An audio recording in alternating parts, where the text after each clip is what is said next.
Eu quero compartilhar a palavra do Senhor com vocês. Está no livro de 1 Pedro, no capítulo 1 mesmo. Eu quero dizer que essa palavra, ela é muito importante e oportuna.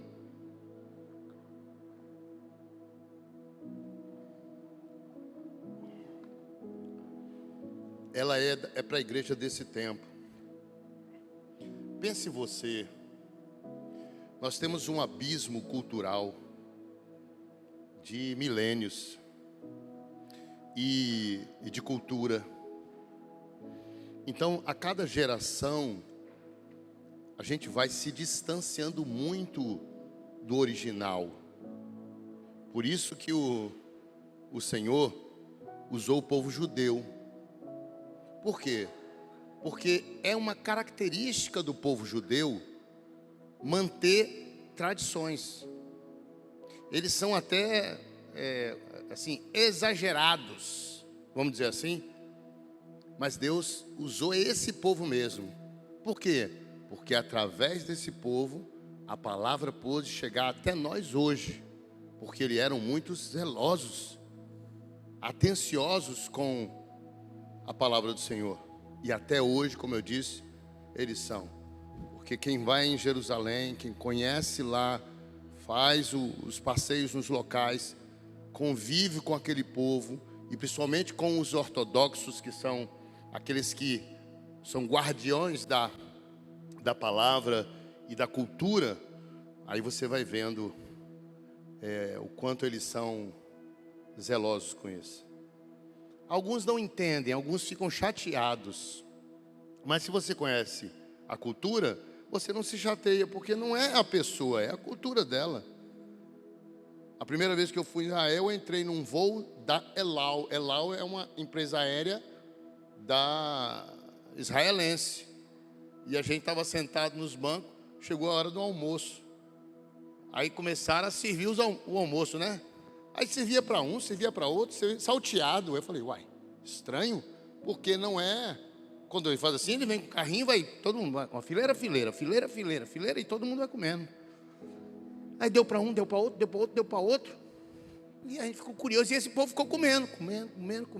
E a gente olhando, esperando, e nada da nossa comida vinha. Quando eles acabaram de comer, que recolheram, aí começaram, igual nos outros voos.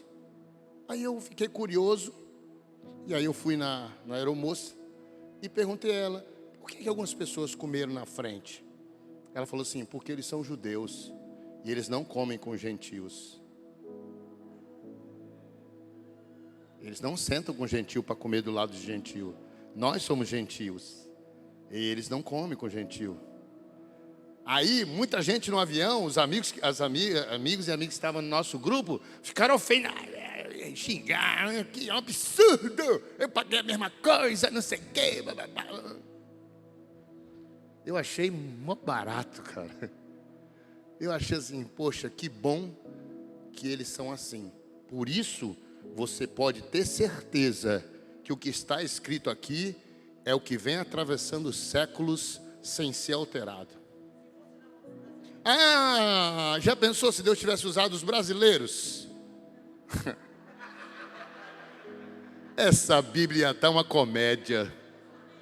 Ia estar uma comédia a Bíblia. Uma confusão, uma bagunça. Pois é, então quando você conhece a cultura e sabe, entende, eu amo o povo judeu por isso. Eu amo porque eles foram usados por Deus para carregar. E por mais que eles hoje estejam ainda sem entendimento de algumas coisas, ou seja, acerca do Messias, mas Deus manda a gente considerar eles, porque nós fomos enxertados neles. Então assim, por que eu estou dizendo isso? Esse abismo de cultura de tanto tempo vai fazendo com que a igreja dos dias de hoje, ela vai perdendo muito do que é verdadeiramente a palavra e o evangelho.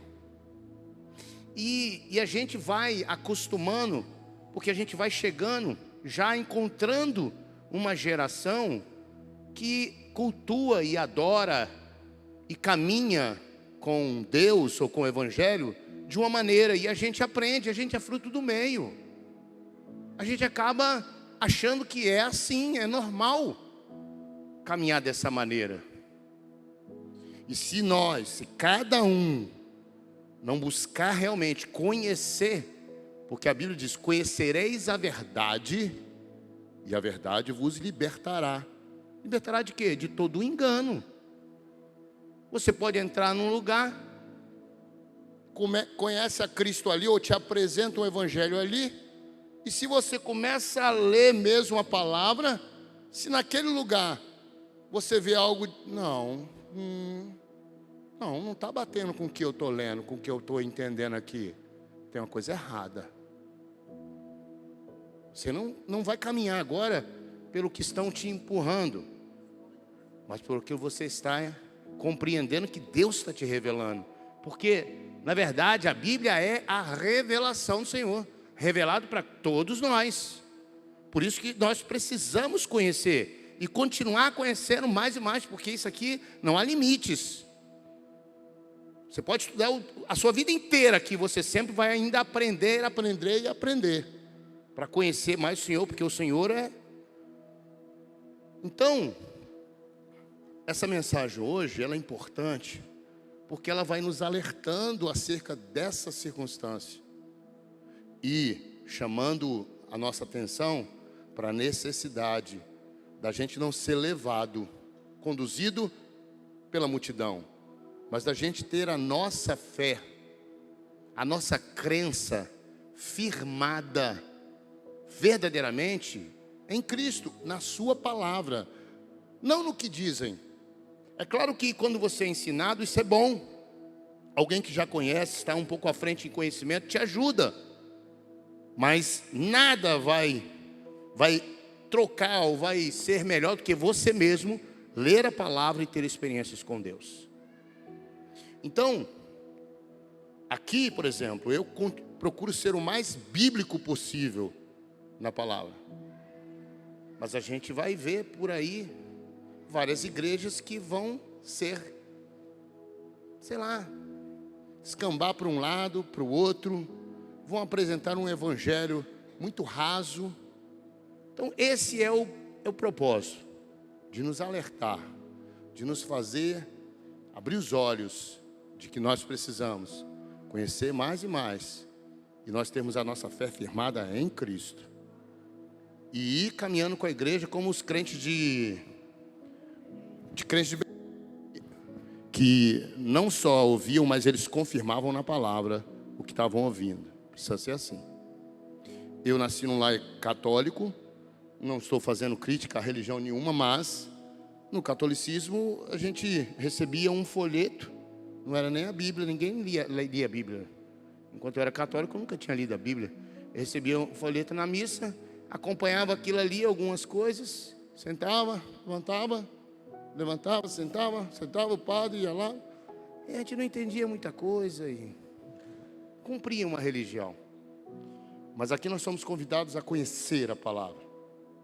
Então, em 1 Pedro, no capítulo 1, versículo 23, eu quero iniciar com esse versículo, um único versículo, que vai nos fazer trilhar aqui acerca desse assunto. Vamos lá, diz assim o texto: porque vocês foram regenerados, não de semente corruptível, mas de semente incorruptível, mediante a palavra de Deus, a qual vive e é permanente. Como é um versículo só, eu quero repetir, para que você possa ir entendendo já, compreendendo alguma coisa. Porque ele faz aqui uma comparação e usando semente, plantio, para dar exemplo acerca da palavra. Porque a semente aqui que ele está falando é isso. É a origem dessa verdade, dessa palavra. Essa semente veio de uma semente que não foi corrompida. Uma semente pura, original, verdadeira. Então ele diz, olha, vocês, todos aqueles que conheceram a Cristo e o Evangelho que revela ao Senhor, vocês foram regenerados não por uma semente corrompida ou corruptível, mas de semente incorruptível, mediante a palavra de Deus, a qual vive e é permanente. Eu queria aproveitar que ele usou essa alegoria das sementes e trazer esse alerta, usando algo que tem sido um alerta para nós. Não sei se para você, mas para mim tem sido. Existe hoje o alimento que vem de plantas ou de sementes transgênicas, que são sementes modificadas geneticamente. E essas sementes, elas são modificadas geneticamente exatamente para incluir na genética daquela planta um gene diferente, para cumprir ali algo que o homem está achando que deve mexer, para melhorar. Sempre a justificativa é achando que está melhorando, aprimorando. Se é que a gente pode aprimorar aquilo que Deus criou.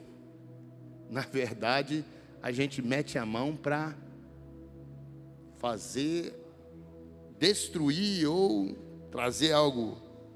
Então ele atua no código genético da planta e transmite para esse código genético a característica que quer se dar aquela fruta ou aquele cereal ou o que for. O objetivo, como falei, parece ser nobre, parece ser para melhorar, mas quando eu digo que eu estou atento a isso, eu não sei se você, mas já se tem estudos que isso tem algumas consequências a longo prazo. Tanto é que você vai ver os produtos hoje no mercado e eles são obrigados a ter a marcazinha do T, dizendo assim: aqui esse produto é transgênico. Ele tem a influência de algo transgênico nesse produto. Então já existem pesquisas e vai vendo quais são as consequências que vão causar no corpo essa mudança genética. E existe essa preocupação. Muitos de nós, eu mesmo, já procuro todos os produtos que não tenham nada transgênico. Eu procuro que não tenha o Tzinho.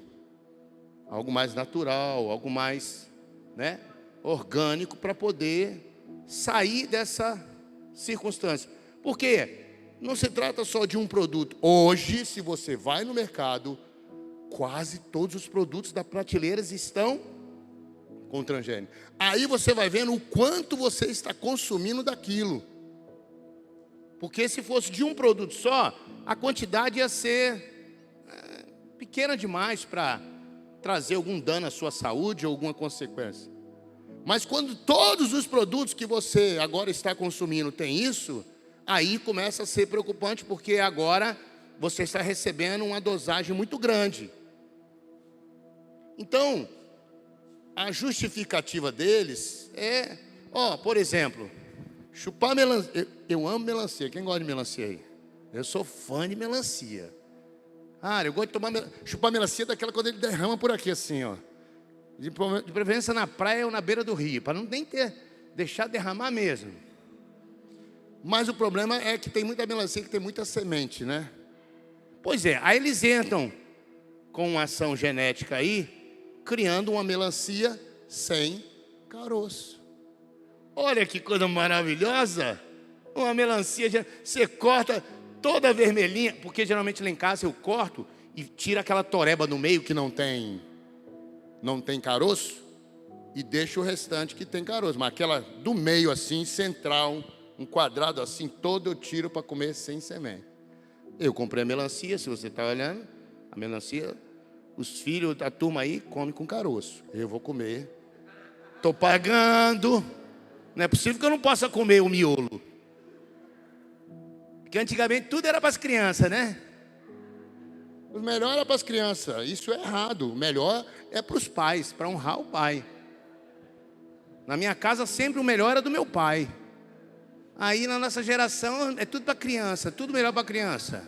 Na minha vez tudo da criança. Procurar o que fazer, rapaz. Eu aprendi assim, honrar meu pai. O melhor é para mim. Mas voltando ao assunto, é bom ou não é?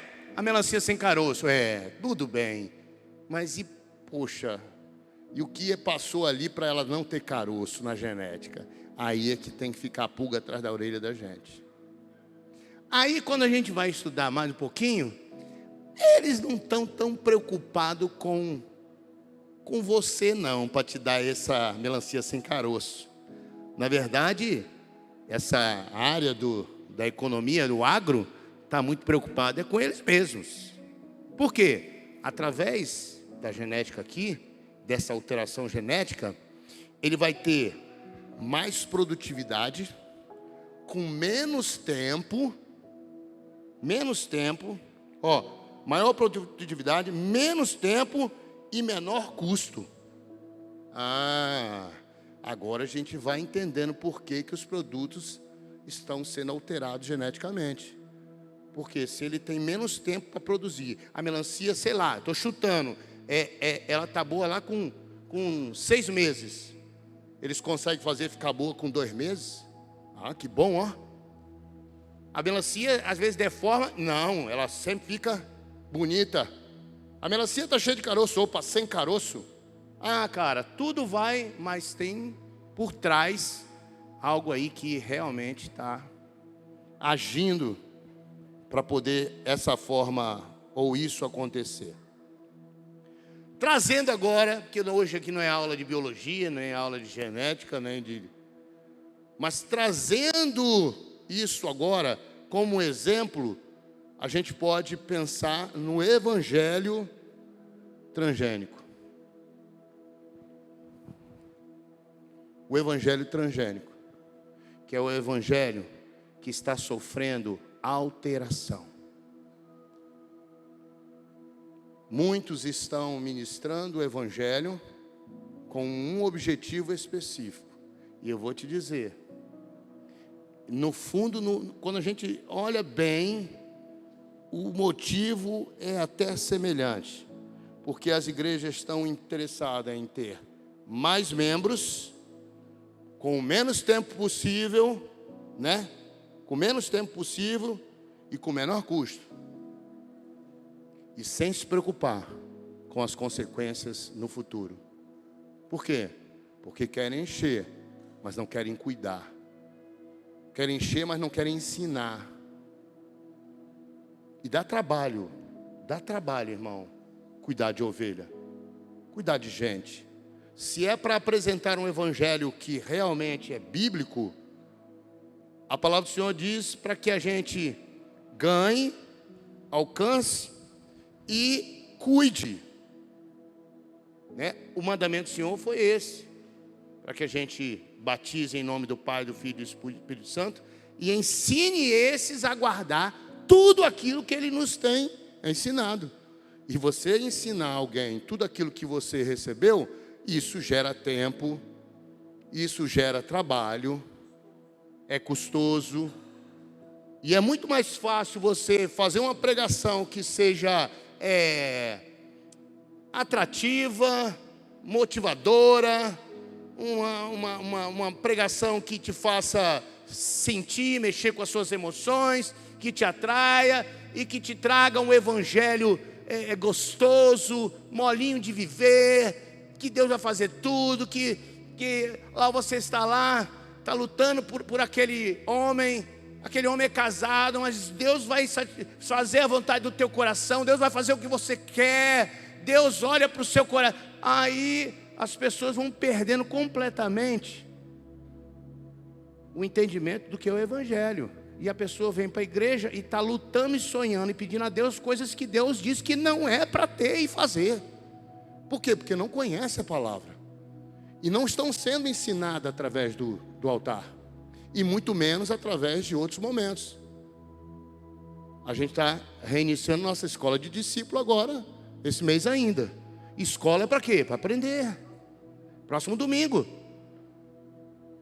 Aí as classes vão aprender doutrina dos apóstolos, 1, 2, 3 e 4, os fundamentos, vai crescendo no conhecimento. A turma que tem mais conhecimento, ou já passou por isso, já vai receber um outro ensinamento mais avançado. E assim, todo mundo vai sendo cuidado e vai sendo discipulado. Crente que vive uma vida de crente do início até o final, até a morte, é aquele que foi discipulado e ensinado na palavra.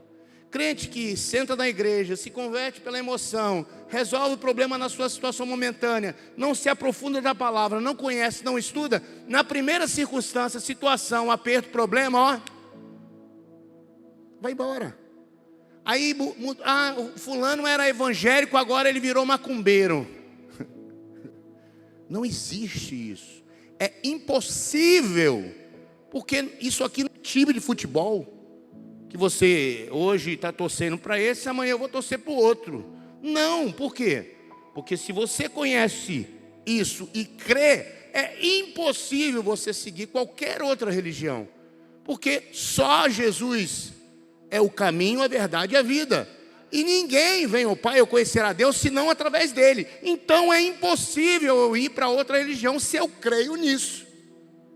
Se eu orei, se eu busquei, se eu aprendi, se a minha fé está firmada, se Deus já se revelou a mim, se eu já tive experiências com Ele diante dessa palavra, então essa palavra é real, eu estudo, vejo, não só através das experiências espirituais, mas até através da ciência, através da arqueologia, você vai vendo que a palavra ela é verdadeira.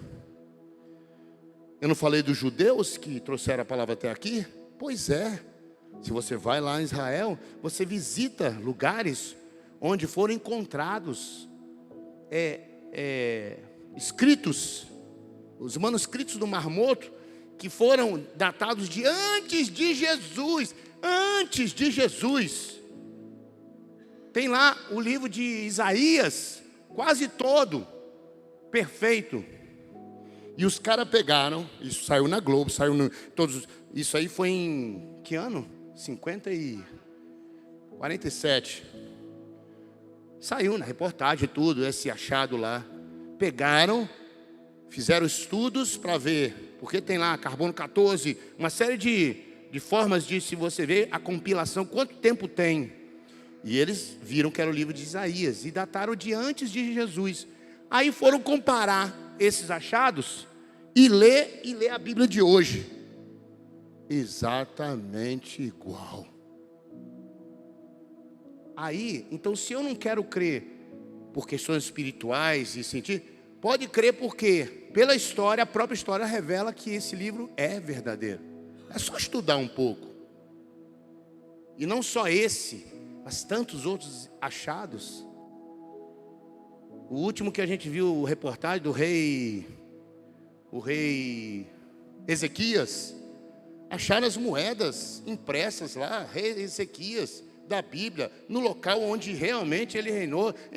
Rapaz, e a gente duvidar da Bíblia, da palavra, isso só nos anima ainda mais. Então assim, não existe uma pessoa que conhece a palavra, conhece a Cristo e mudou. Não, agora eu vou mudar de religião. Não existe isso. Então, nós temos hoje um evangelho transgênico que ele está sendo apresentado às pessoas de forma equivocada, ou sem aquilo que é necessário para que as pessoas possam firmar a sua fé. O evangelho que está sendo apresentado hoje é um evangelho para você ter uma vida superficial, uma vida que vai só buscar os seus interesses. Ou seja, Deus existe para te ajudar, para te auxiliar, para te tirar dos problemas, para te curar, para te salvar. Ele só serve para isso. A gente não procura saber o que Ele quer de mim, qual é a vontade dEle para a minha vida. A maioria das pessoas não procuram. Por quê? Porque o evangelho transgênico de hoje é apresentado para você só realmente querer de Deus aquilo que você quer e pronto.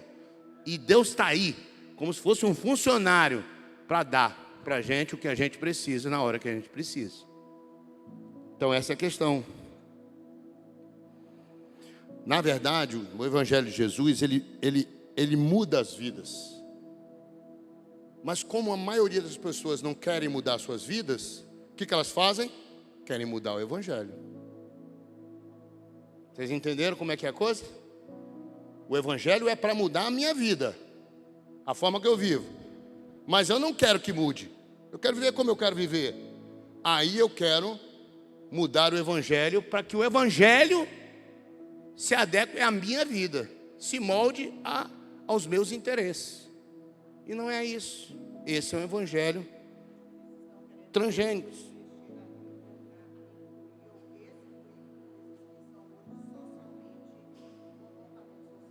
O pastor está comentando aqui que existe, inclusive, propostas no Senado, de lei, para mexer na Bíblia. Excluir da Bíblia tudo aquilo que discrimina, tudo aquilo que eles veem que não é politicamente correto. Poxa, quer mexer na Bíblia, quer fazer uma Bíblia diferente, quer fazer a Bíblia transgênica. É exatamente isso que é. Deixa eu ler esse texto de Gálatas que você vai entender um pouco mais profundo agora. Olha aqui, Gálatas 1, de 6 a 9, diz assim: admira-me que sejais passando tão depressa daquele que vos chamou da graça de Cristo para outro evangelho. Me admira que tão rapidamente vocês estão mudando daquilo que vocês receberam, que foi genuíno, que foi verdadeiro, para o quê? Para um outro evangelho. Mas o texto continua assim: o qual não é outro, senão que há alguns que vos perturbam e querem perverter o evangelho de Cristo. Mas ainda que nós, e ele está falando dos próprios discípulos, dos próprios apóstolos, mesmo que nós, ele diz, mas ainda que nós mesmos, ou um anjo vindo do céu, vos pregue evangelho que vá além do que vos temos pregado, seja anátema, que é maldito. É a tradução da palavra anátema, é maldito, seja maldito. Onde é que estão? Além do que anátema. Assim como já dissemos, e agora repito, se alguém vos prega evangelho que vá além daquele que recebeste, seja anátema. Irmãos, a grande mudança na vida de uma pessoa não é ela descobrir alguma coisa que é nova, porque não tem nada de novo. Aqui é revelação, já está revelado. A verdadeira mudança na vida de alguém é quando alguém decide, para valer, viver de forma radical aquilo que já está escrito aqui na palavra. Algumas pessoas esperam algo diferente, ou algo que vai, mas já está aqui. A diferença mesmo é eu e você, a gente querer mesmo viver isso aqui, e isso muda. Então, eu posso comparar também o evangelho transgênico, para a gente poder continuar entendendo esse perigo, com o evangelho light. Eu já preguei uma vez aqui falando sobre isso, trouxe até uma Bíblia light, que tem, e aí alguns irmãos já perguntaram onde eu comprei, que queria comprar. Eu mostrei a Bíblia light, só tem aqui o que é bom da Bíblia, as promessas, igual caixinha de surpresa, ou de promessa. Tem as caixinhas de promessa, você puxa uma promessa, é só coisa boa. Não tem nada ali que é para te chamar a atenção, é para coisa boa. Você vai ganhar isso, você vai ser isso, você é vencedor, Deus está contigo, é só isso, caixinha de promessa. Aí tem a Bíblia Light, que é essa Bíblia de promessa. Aí já tinha gente querendo saber onde comprar. E eu falei, não, gente, é brincadeira. Eu é que fiz uma capa, mandei fazer uma capa como se fosse o original de um livro e botei a Bíblia Light. Mas o que é a Bíblia Light? É isso, é a gente querer da palavra aquilo que é bom. As promessas de Jesus é maravilhoso, poxa. Mas o Senhor não só tem promessa, não. E a gente vai então vivendo um evangelho muito superficial. E Deus quer que eu e você estejamos prontos e preparados, irmãos. Porque os dias são maus, as coisas vão ficando mais difíceis a cada dia. E se você não conhece o evangelho, não conhece a palavra, você vai boiar. Você vai ficar sem saber o que está acontecendo. Porque o inimigo de nossas almas está aí e todo o cenário, se você conhece a palavra ou estuda, você vai ficando assustado, porque todo o cenário mundial está exatamente cumprindo o que está aqui. Está já formando um cenário do que está aqui, já para o cenário apocalíptico. Está às portas mesmo. E não é conversa de pastor para... Não, basta estudar, basta ler. Quando você lê e vê o que está acontecendo, seus olhos são abertos. Meu Deus, está acontecendo. Quer um exemplo? A Bíblia diz que 7 trombetas vão tocar antes da volta de Jesus. 7. O que é trombeta? Aí você vai para o original grego, para o original hebraico. Trombeta no hebraico é acontecimento. Então significa que vão acontecer 7 eventos até a volta de Jesus. Aí você vai ler cada evento, o que ia acontecer. Eu não vou dar essa aula agora, mas na escola de discípulos a gente pode ler. 6 já aconteceram. Só falta 1. Nós estamos na última trombeta. E está tocando a última trombeta. Ou seja, os últimos acontecimentos. Pode ser ainda nesse século ou no próximo. Porque para Deus, Ele não está preso na nossa cronologia. Não sei. Eu queria que tivesse na minha. Eu queria que até na minha geração Jesus voltasse. Mas se não der... Porque eu queria participar da volta. Está aqui. Estou orando para isso. Então significa que está perto. Que eu estou com 57. Jesus está aí, batendo na porta. Se Ele atender minha oração. Então presta atenção. Está às portas Jesus voltar. E mesmo que não seja aí até os seus 100 anos. Quando você fecha o olho e morre. Jesus voltou para você. E aí... Pode ser amanhã, depois da manhã, qualquer momento Jesus volta para você. É só você fechar o olhinho, que você não vai reencarnar, que você não tem outra oportunidade. Não cai nisso, porque se for por essa palavra aqui, eu creio, é uma vez só. Diz a palavra lá. Ao homem está ordenado nascer e morrer uma única vez, vindo após isso o juízo. Eu não vou entrar nesse assunto também não. Mas... Você quer ver como é que está a questão do evangelho? Light. Ô filho, põe o videozinho aí. Põe o videozinho aí. Tem um videozinho que é antigo, eu já passei aqui na igreja, mas ele é legal. É uma sátira, tá bom, gente? É uma comédia, mas que fala uma verdade, irmão. É mais ou menos isso que está acontecendo. Faz aí.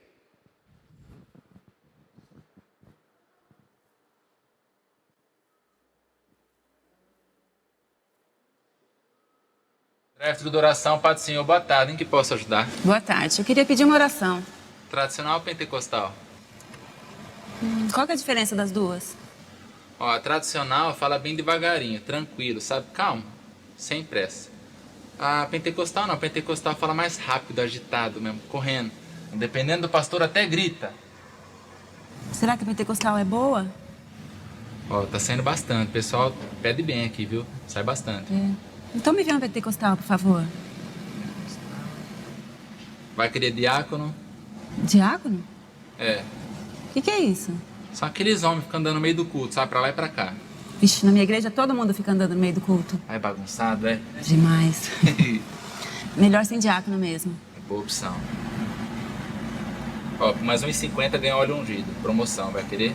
Óleo ungido? É óleo ungido, põe assim na mão. Ah, pode ser, sim. Aí é bom.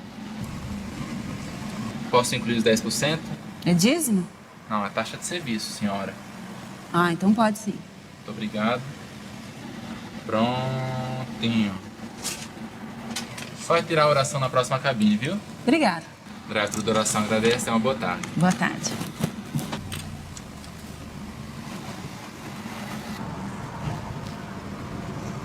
Graça e paz, irmã. Moço, Tem alguma coisa errada, pedir pentecostal. Irmão Josué, não é tradicional, é pentecostal. A paz do Senhor, irmã.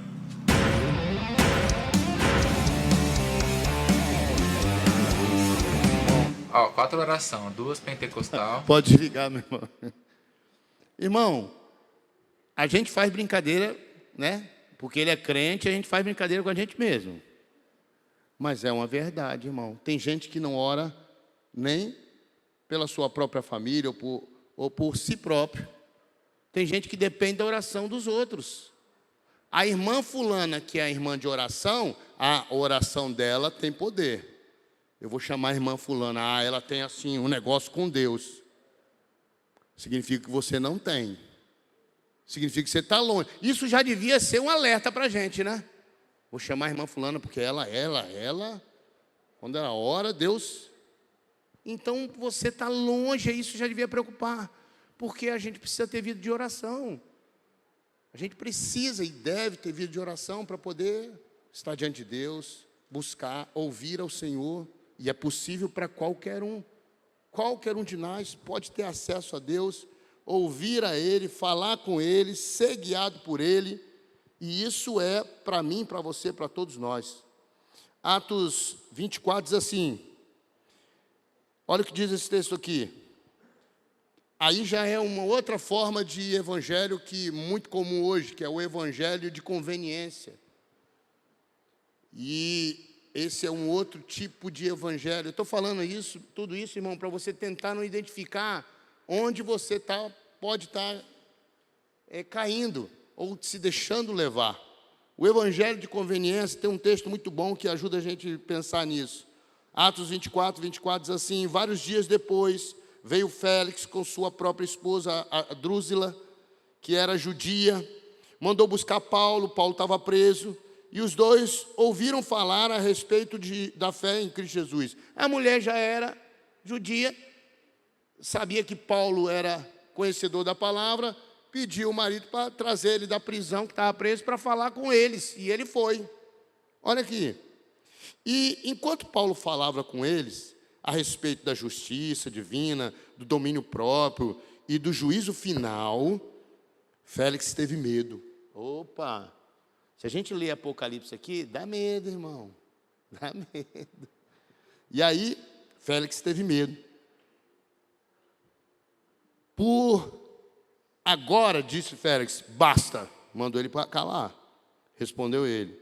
E quando eu tiver uma ocasião mais conveniente, chamarei você outra vez. O evangelho conveniente é aquele que a gente quer ouvir só aquilo que nos agrada. E hoje em dia, como a gente riu aqui do self-service, ou não, drive-thru de oração, você tem um drive-thru de palavra aí na sua mão. Está todo mundo com drive-thru aí. Ó. Você procura mensagens que você quer ouvir. Você procura mensagens que te agrada, que você precisa e acha que vai ser edificado com ela. Você procura mensagem que vai apontar para o seu problema, para o seu pecado, vai mexer na sua ferida. Você vai buscar essa mensagenzinha no celular? Vai nada. A gente procura aquilo que nos agrada. Eu estou fazendo você pensar que isso está acontecendo. E cada vez mais a gente vai tendo uma igreja que é assim, transgênica. Sem firmeza, sem conhecimento da palavra, que gosta do oba-oba, da brincadeira. Aí vira o clube. Eu tenho um clube de motociclistas, que é para passear, é para bater papo, para estar junto. O homem tem um instinto gregário, que é de andar em bando. O homem já tem esse instinto em si mesmo. E a gente não pode levar a caminhada com Cristo, porque a gente tem esse instinto. Entrou na igreja, gostou das pessoas, se emocionou, é legal, tem uma banda, depois a gente sai, aí vai comer o churrasco no sítio, e aí vira o grupo de relacionamento. Mas Jesus está longe disso. E a gente está se iludindo. Porque a vida com Deus não é isso. Isso pode e é maravilhoso. É para ser assim? É. Mas debaixo de uma vida com Deus, pessoal, Eu tenho minha vida com o Espírito Santo, eu oro, eu busco a Deus, eu leio a palavra, eu compartilho isso com meus irmãos, seja lá no grupão, seja na escola. Mas aí eu saio para jogar bola, eu saio para andar de moto, eu saio para me divertir, eu saio para falar besteira ou brincar. É lícito viver a igreja nesse nível. Ajudar um ou outro, está precisando de ajuda, eu vou lá, ajudo. A gente caminha em mutirão, em momentos que a gente se junta para conquistar alguma coisa. Isso é tudo bíblico e maravilhoso. Mas esse ambiente não pode nos enganar. Eu e você não podemos, senão é esse evangelho transgênico, que eu vou me satisfazer com isso, vou ouvir uma mensagem do pastor no domingo, achar que está bom, me emocionei, chorei, fiz algumas orações e passo a semana toda longe, fora daquilo que tem que ser. Vou dar um exemplo de evangelho conveniente. Evangelho conveniente é você vir aos domingos e você participar de um ajuntamento tão gostoso, uma palavra, mas durante a semana não anda com ninguém, não fala com ninguém da igreja, não está em nenhum ministério, não participa de nada, não colabora com o reino, não evangeliza ninguém, não está em nada. Isso é um evangelho conveniente. O evangelho conveniente é aquele que tem alguém para me aconselhar. E eu tenho um problema, eu vou lá, pego aconselhamento acerca da minha família, né, dos meus filhos, do meu casamento, e aí eu recebo ali orientação, beleza. Mas eu mesmo não faço isso com ninguém. Por quê? Porque eu não conheço a palavra. Eu estou há não sei quantos anos, sou casado, mas eu não tenho como ajudar um outro casal, porque eu não tenho a palavra, não conheço a palavra. Eu mesmo preciso toda hora estar precisando de ajuda para consertar os meus problemas, as minhas situações. Isso é o evangelho conveniente. Evangelho conveniente é aquele que a gente quer de Deus, prosperidade. A gente quer os bens materiais e que Deus abra as portas para a minha casa nova, para o meu emprego novo, para o meu aumento, para tudo isso. Mas eu não tenho, de forma nenhuma, a motivação de vir e trazer no altar a minha oferta e o meu dízimo como fidelidade a Deus. Entendendo que isso faz parte, se lê a palavra, da palavra, evangelho verdadeiro. Pena que tem algumas igrejas que só buscam essa parte e parece que o evangelho é só isso. Mas o evangelho também é isso. É sustento do reino. O Senhor diz: trazei todos os dízimos, ofertas à minha casa, à casa do tesouro, para que haja o mantimento. Isso no Velho Testamento, no Novo Testamento. Jesus foi sustentado. É texto pra caramba que mostra que realmente o evangelho, a igreja é sustentado por recursos. E nós temos que ser fiéis a Deus com os nossos recursos para o sustento do reino, para o avanço. Ou você acha que é a prefeitura que paga todas as despesas, diz aqui? É o Lula. Faz o L.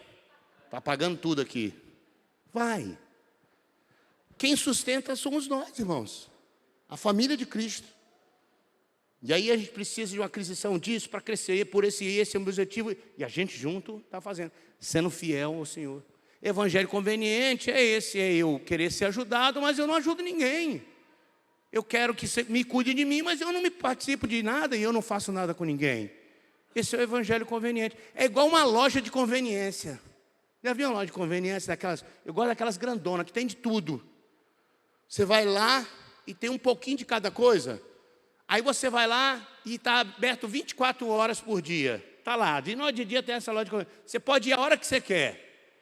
É o evangelho de conveniência. Você vai pegar aí o seu celular e na hora que você precisa, você acessa. É ou não é? A loja de conveniência tem um pouquinho de cada coisa e você só pega aquilo que é de necessidade do momento, é ou não é? Porque você não faz feira na loja de conveniência, faz? Não faz. A loja de conveniência é só para você pegar alguma coisa que você quer. E é assim o evangelho de conveniência. A gente pega uma coisinha ou outra na hora que a gente quer, que a gente precisa. E esse tem sido o perigo da igreja nesses dias, irmãos. Agora não tem mais pastor, tem coach. É o motivacional. Você pode, você consegue, você vai vencer. Ô glória! Cara, Deus quer que a gente vença sim, mas Deus quer que a gente vença o pecado. Porque uma vez que a gente vence o pecado, aí Ele vai começando a nos abençoar. E nós vamos começando a prosperar e a ter êxito nele, no Senhor. Porque você pode olhar para o lado e ter alguém que não conhece a Deus, está nem aí para Deus, e ele ser próspero financeiramente. Isso não quer dizer nada. A palavra diz em Eclesiastes, uma coisa que eu aprendi do início. Diz assim: tudo sucede igualmente a todos debaixo dos céus. E ainda diz assim: o que acontece ao que crê, ao crente, acontece ao não crente. Se o crente bate o carro, o não crente também bate. Se o não crente adoece, o crente adoece também. A gente está na mesma condição debaixo do céu, no quesito humanidade. Estamos vivendo na mesma condição de acontecer conosco qualquer coisa. Se fosse assim, eu estou andando com Deus, eu não bati o carro, perdia 2 carros na estrada. Esses dias fui para academia, o cara me atropelou com a bicicleta, quebrou o para-brisa, o carro foi para consertar e ganhar dinheiro para gastar. Quer dizer, acontece, irmão. Agora, a única diferença é que mesmo diante de acontecimentos, muitas vezes Deus dá livramento para não acontecer. Já vivi muito isso. Deus dá livramento, diz: não faça isso, e eu não faço, porque tinha perigo. E muitas vezes Deus permite que aconteça, porque tem mistérios de Deus que a gente não tem como explicar tudo. Porém, no acontecimento, Ele trabalha a gente. Ele cuida, Ele dá o escape, a provisão, Ele cerca. Está aqui, ó, nossa coisinha fofa aqui. Não, fofa não, que não é mais fofa. Nossa coisinha magrinha, que já passou por tantas circunstâncias e Deus foi bom, cercou, salvou. Agora, você acha que não foi milagre essa mulher estar aqui viva hoje, com o tal do Covid? Vocês que são amigos de Samuel, vocês souberam dela, do Covid? Essa mulher teve Covid e ficou 30 dias internada. Dos 30 dias, quantos de 10 entubada, ficou 10 dias. Ela era bem cheinha, bem cheinha, bem cheinha. Era bem. Ela já tinha tido câncer, já tinha tido um tumor na cabeça. É por aí, irmã. E aí, mas na Covid, acabou, já era. Porque ela estava com muita comorbidade, era a pessoa que, assim, para salvar era difícil. Porque os atletas, quem estava com saúde estava morrendo, a pobrezinha, do jeito que já era cacarecada, não tinha jeito de escapar. Entrou na UTI, 8 leitos na UTI. Pessoas de 30 e poucos anos, de 20 e poucos anos, 40, magras, tudo mais, junto com ela. E ela, a mais problemática. Quando eu cheguei, no dia que ela acordou, que disse: olha, voltou e, poxa, não morreu. E eu fiquei orando por todos os outros que estavam lá. Pedi o nome e orei por todos os outros e orei por ela. Quando eu cheguei, eu fui pedir notícia à moça. Falei: vem cá, e os outros aqui? A lista está aqui que eu estava falando. Deixa eu ver aqui. Não, morreu todo mundo. Todos os outros que estavam na UTI junto com ela, no mesmo momento, todos morreram. 20 e poucos anos, 30 e poucos anos, magrinhos, normais, morreram. Só ela sobreviveu. Aí eu vou dizer assim: não, deu sorte. Ah, foi sorte. Você é sortuda, hein? Sortuda. Então aí a gente vai vendo que, mas se Deus é Deus, por que deixou eu pegar a doença? Ah, irmão, vai perguntar a Deus depois, se você for para o céu. Pergunta a Ele, não pergunta a mim não. Agora, que eu sei, as lições que nós tiramos como casal, como família, ela como mulher, ela como pastora, a nossa fé, tudo isso, meu irmão, aí não tem preço. Disse assim: ah, eu queria passar para sair com toda essa bagagem. Não, não queria não. Eu não queria, mas teve que passar. Salvou, está aí, beleza, está viva. Mas passou. Passou. Sofremos. Família toda, mas oramos. Eu nunca fui tão crente naqueles 30 dias. Era oração de noite, oração de noite, oração de noite. Jejuando para poder tirar a mulher lá daquele lugar. Junto com muitos outros irmãos e igrejas de tudo que é lugar.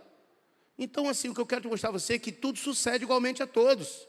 Agora, se já está difícil, irmão, essa vida, porque a palavra de Deus assim, basta a cada dia o seu, significa, para pensar algumas coisas, significa que todos os dias a gente vai enfrentar alguns males. O problema é quando a gente quer acrescentar ainda mais alguns males naquele dia, né? Isso já é um problema. E ou enfrentar esses males sem ter Jesus perto de nós, sem ter o Espírito Santo. Aí a coisa é difícil, fica difícil demais.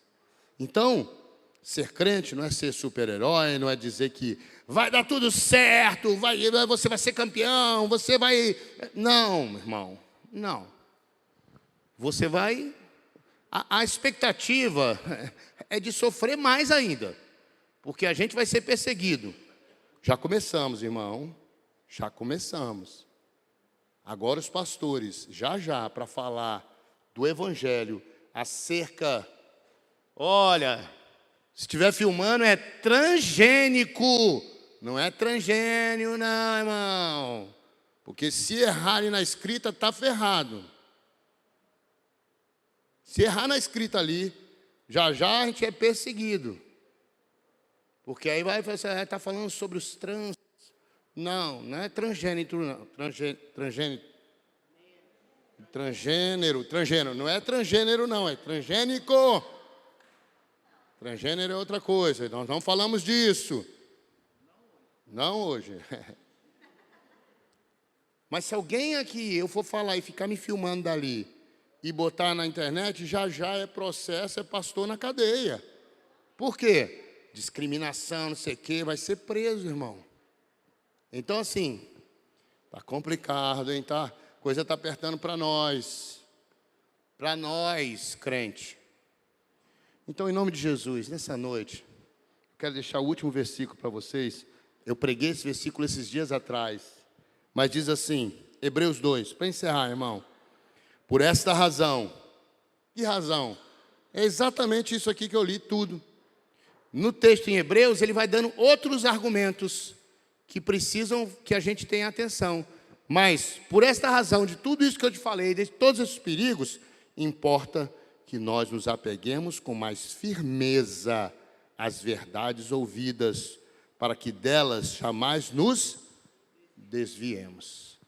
Ou seja, eu e você precisamos ouvir a palavra, ouvir os conselhos, ser alertado e tomar mais firmeza na nossa vida e na nossa conduta, porque a coisa vai ficar cada vez mais difícil. E se você quer realmente vencer, se você quer verdadeiramente caminhar com Deus, ser guardado, ser poupado, porque a Bíblia também tem promessas. 1000 vão cair de um lado e 10.000 do outro. Você vai permanecer em pé. Ah, tem essa promessa? Tem. Mas quem é que vai ficar em pé? Aqueles que não vivem evangelho transgênico, nem evangelho light, nem evangelho conveniente, mas aqueles que vivem o evangelho verdadeiro de Jesus Cristo. Que temem a palavra e vivem verdadeiramente uma caminhada pessoal com Deus. Não de ouvir os outros falar e não de ser influenciado por ninguém, mas buscando verdadeiramente. Eu citei no domingo, Jeremias disse, vocês vão me buscar e vão me achar, quando vocês buscarem de todo o coração. Eu serei achado por vocês. Ou seja, eu vou permitir que vocês me encontrem, me achem, quando vocês me buscarem de todo o coração. Então tem que ter o coração, tem que ter a vontade. Deus, quando Deus vê isso, Deus se revela. Aí não é mais religião dos crentes, católico, espírita, não. É você e Deus te revela a verdade dele. E eu posso te dizer, a mim ele já revelou a verdade dele. A verdade dele é a palavra. Essa palavra. Então, é a mensagem que eu tenho para você nessa noite. Feche os seus olhos, eu quero fazer uma oração. Eu quero abençoar a sua vida. Eu quero deixar, o Espírito Santo, com essa palavra, um sentimento no teu coração, um alerta da importância de viver Jesus e não uma religião. A importância e a necessidade de conhecermos mais e mais a palavra, como está lá em Oséias. Conheçamos e prossigamos em conhecer a palavra do Senhor, a vontade do Senhor. Que cada um de nós tenha esse desejo, sentimento, essa busca, que Deus possa ver em nós a sinceridade da busca, de querer conhecer Ele, muito mais do que você já conhece, ou pensa que conhece, mas de ter experiências sobrenaturais de ouvir ao Senhor. Ali no teu quarto, quando você está lendo a palavra, ou através de alguém que traz uma mensagem, e não, em nome de Jesus, que você possa buscar mais e mais ao Senhor nesse tempo, porque os dias são maus e vão ficar cada vez mais.